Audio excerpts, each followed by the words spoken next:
Good morning, everyone. I am Mary Elvie Adrian Villason.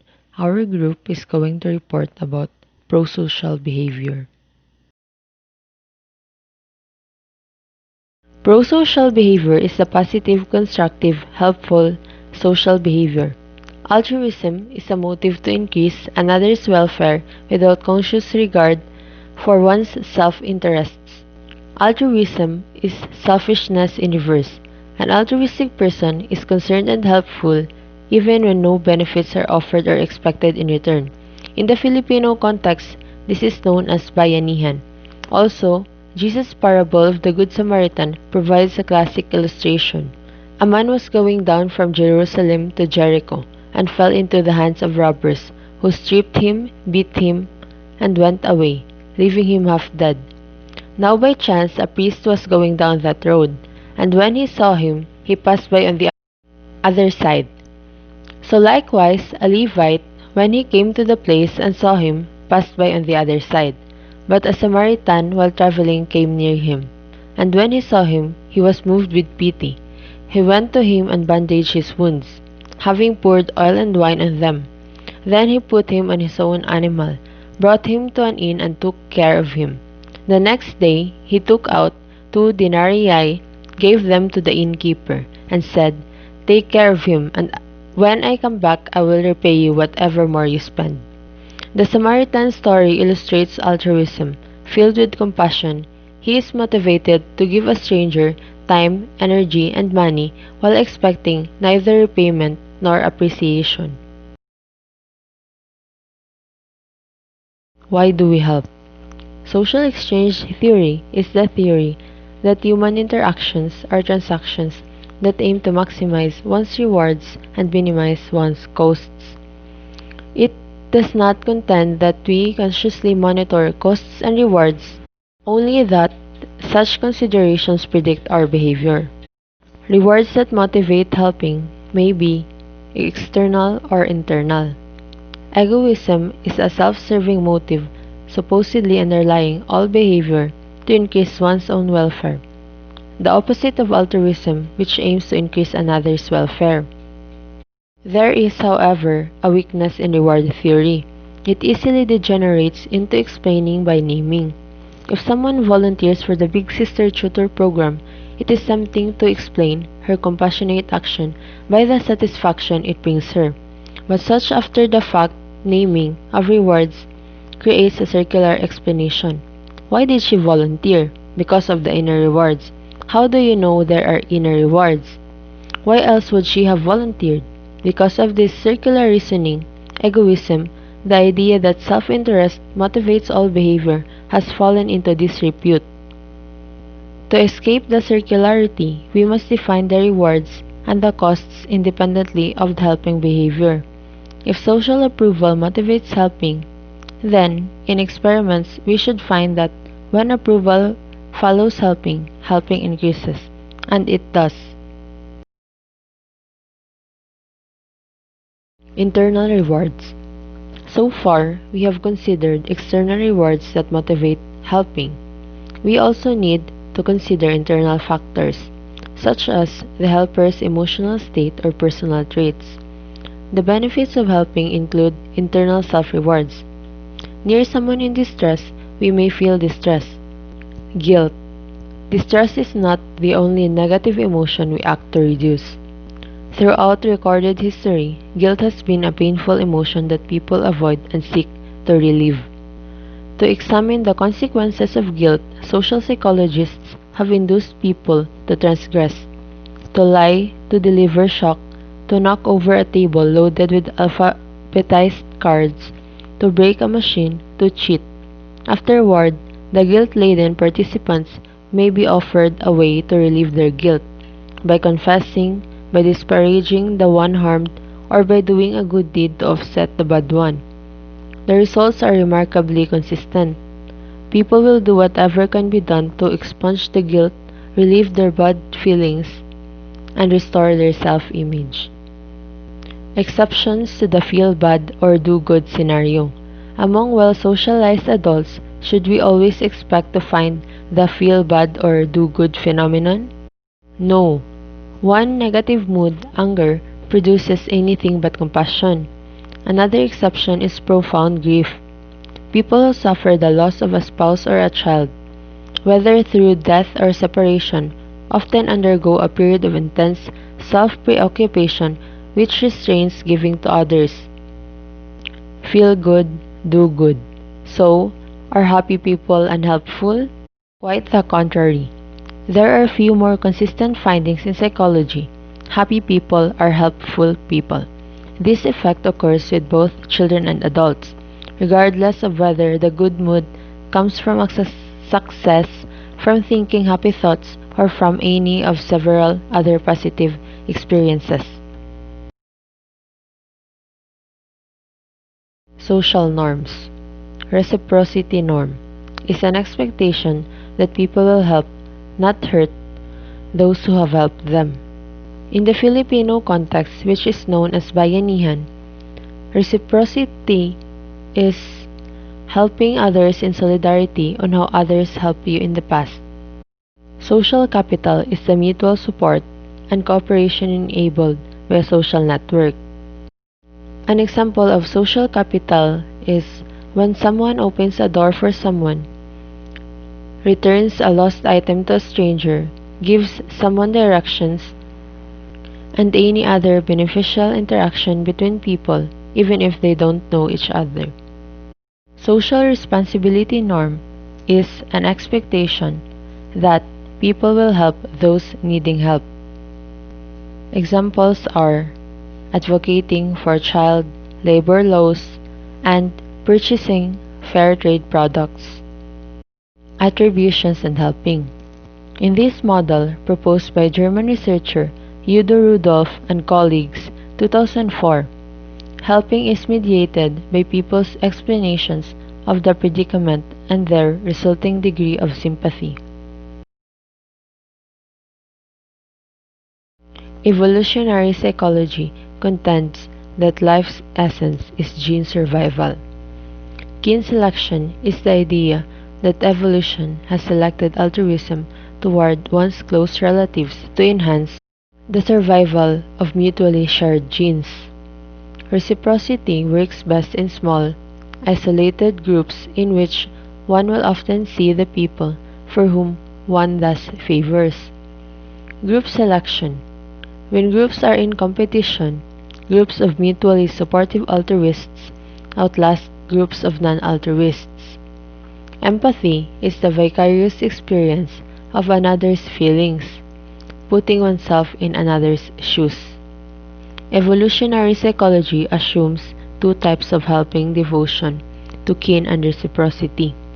Most evolutionary psychologists, however, believe that the genes of selfish individuals are more likely to survive than the genes of self-sacrificing individuals. Thus, selfishness is our natural tendency, and society must therefore teach helping. Comparing theories of altruism. How is altruism explained? As Table 1 shows, each proposes two types of prosocial behavior: a tit-for-tat reciprocal exchange and a more unconditional helpfulness. They do so at three complementary levels of explanation. If the evolutionary view is correct, then our genetic predispositions should manifest themselves in psychological and sociological phenomena.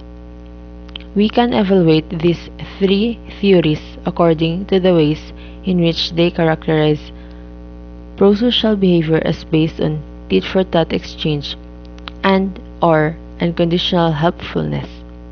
Each can be criticized for using speculative or after-the-fact reasoning, but they do provide a coherent scheme for summarizing observations of prosocial behavior. The benefits and the costs of empathy-induced altruism. Empathy-induced altruism produces sensitive helping. Where there is empathy, it's not just the thought that counts, it's alleviating the other's suffering. It inhibits aggression. Show butts on someone who feels empathy for a target of potential aggression, And he'll show you someone who's unlikely to favor attack, someone who's as likely to forgive as to harbor anger. In general, women report more empathic feelings than men, and they are less likely to support war and other forms of aggression. It also increases cooperation. In laboratory experiments, Batson and Nadia Ahmad found that people in potential conflict are more trusting and cooperative when they feel empathy for the other. Personalizing an outgroup by getting to know people in it helps people understand their perspective. It also improves attitudes toward stigmatized groups. Take others' perspective, allow yourself to feel what they feel, and you may become more supportive of others like them, the homeless, those with AIDS, or even convicted criminals. But empathy-induced altruism comes with liabilities, notes Batson and colleagues. It can be harmful. People who risk their lives on behalf of others sometimes lose them. People who seek to do good can also do harm, sometimes by unintentionally humiliating or demotivating the recipient. It can't address all needs. It's easier to feel empathy for a needy individual than, say, for Mother Earth, whose environment is being stripped and warmed at the peril of our descendants. It burns out. Feeling others' pain is painful, which may cause us to avoid situations that evoke our empathy or to experience burnout or compassionate fatigue. It can feed favoritism, injustice, and indifference to the larger common good. Empathy, being particular, produces partiality toward a single child or family or pet. Moral principles, being universal, produce concern for unseen others as well. Empathy-based estate planning assigns inheritances to particular loved ones. Morality-based estate planning is more inclusive. When their empathy for someone is aroused, people will violate their own standards of fairness and justice by giving that person favored treatment. Ironically, note Batson and colleagues, empathy-induced altruism can therefore pose a powerful threat to the common good. To narrow the focus of concern to those for whom he especially care, the needing friend, and in so doing to lose sight of the bleeding crowd. No wonder charity so often stays close to home. In addition to helping that is motivated by external and internal rewards, and the evading of punishment or distress, there appears to be a genuine empathy-based altruism. With their empathy aroused, many people are motivated to assist others in need or distress, even when their helping is anonymous or their own mood will be unaffected.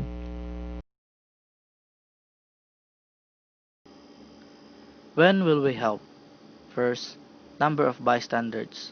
Bystander passivity during emergencies prompted social commentators to lament people's alienation, apathy, indifference, and unconscious sadistic impulses.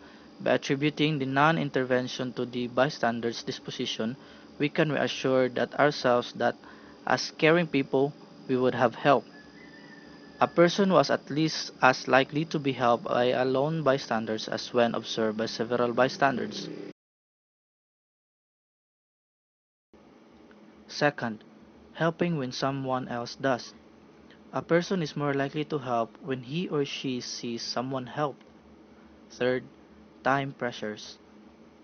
A person is more likely to help when he or she is being pressured. Fourth, similarity. Because similarity is conducive to liking and liking is conducive to helping, we are more empathic and helpful towards those similar to us.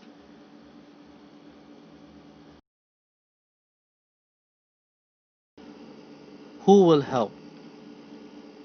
First, personality traits. Surely some traits must distinguish the Mother Teresa types from others. Faced with identical situations, some people respond helpfully while others won't bother. For many years, Social psychologists were unable to discover a single personality traits that predicted helping with anything close to predictive power of situational, guilt, and mood factors.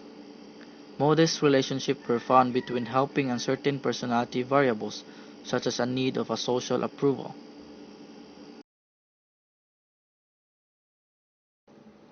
Second, gender. The interaction of a person and situation also appears in 172 studies that have compared the helpfulness of nearly 50,000 males and females individuals.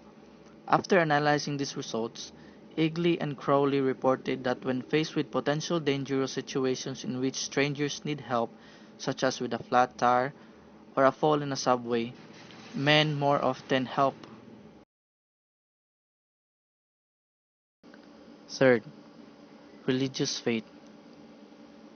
In studies of college students and the general public, those religiously committed have reported volunteering more hours as tutors, relief workers, and campaigners for social justice than have the religiously uncommitted.